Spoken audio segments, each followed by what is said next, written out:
All right, let's look at dividing fractions a different way. So let's go check out the greenhouse right now.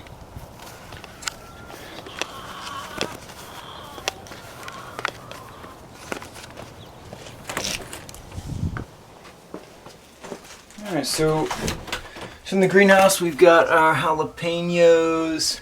We have some lemons growing. Big lemon down there.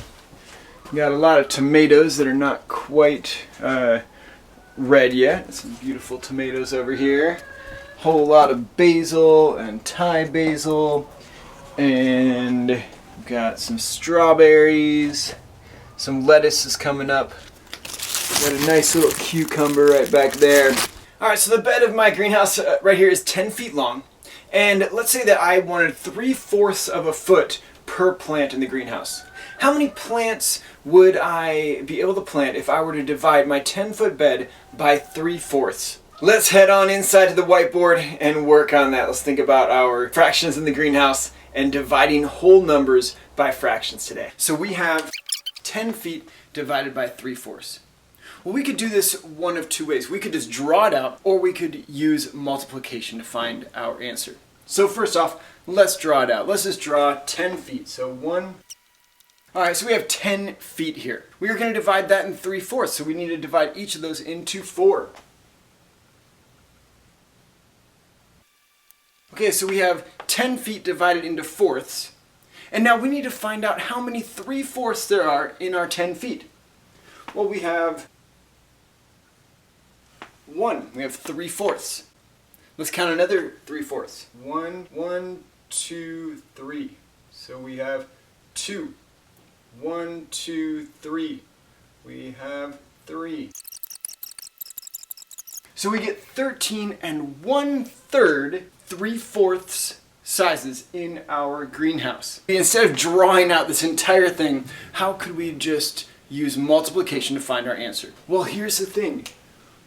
Dividing by a fraction is the same as multiplying by the inverse of the fraction.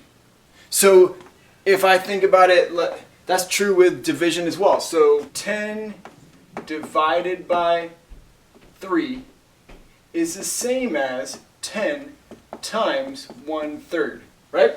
Because 10 times 1/3 equals 10 over 3, which is 10 divided by 3, right? So in the same way, so we can divide by whole numbers and use and we can inverse and multiply. We can also divide by fractions. So 10 divided by 3/4 is the same thing as 10 times 4 over 3. Yeah, that's the same as 10 over 1 times 4 over 3, because 10 is the same as 10 over 1. So I get 40 thirds. 10 times 4 is 40, 1 times 3 is 3, and 40 thirds. 3 goes into 4,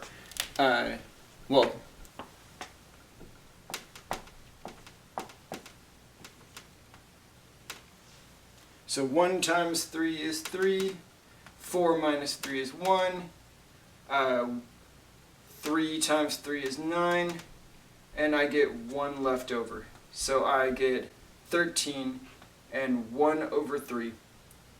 13 and 1/3 is what I get. 13 and 1/3. 13 and 1/3. Sorry, I should have left a little more room there. 13 and 1/3 is my answer, multiplying by the inverse, by the opposite of that fraction. Before we go, let's do one that we're going to see a little bit more of. So instead of having to divide, we're going to do some ones that are a little more simple to simplify. Okay, let's do 3 divided by 3/4. So again, I can draw this out. 3 divided by 3/4 is 1, 2, 3 is 1, 1, 2, 3 is 2, 1, 2, 3 is 3, 1, 2, 3 is 4. So I get 4 out of 3 divided by 3/4. But if I multiply by the reciprocal, that equals 3 over 1 times 4 over 3. The opposite, the reciprocal of 3/4 is 4/3. And I can just look at these numbers and I can say this 3 and this 3 cancel each other out because they are the same thing. 3 over 3 is the same thing as 1 over 1. So now I just get 1 times 4 over 1 times 1, which equals 4 over 1. And what is 4 divided by 1?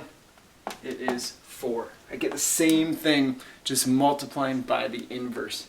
And it's important, I wanted to show you that we can cancel those numbers out because 3 over 3 is the same as 1 over 1, which you're going to use a lot today because you need to find the simplest version of every fraction. And canceling those numbers out is going to be really important for that. All right, have a great day. Be respectful, be responsible, be safe, and I'm going to see you in class.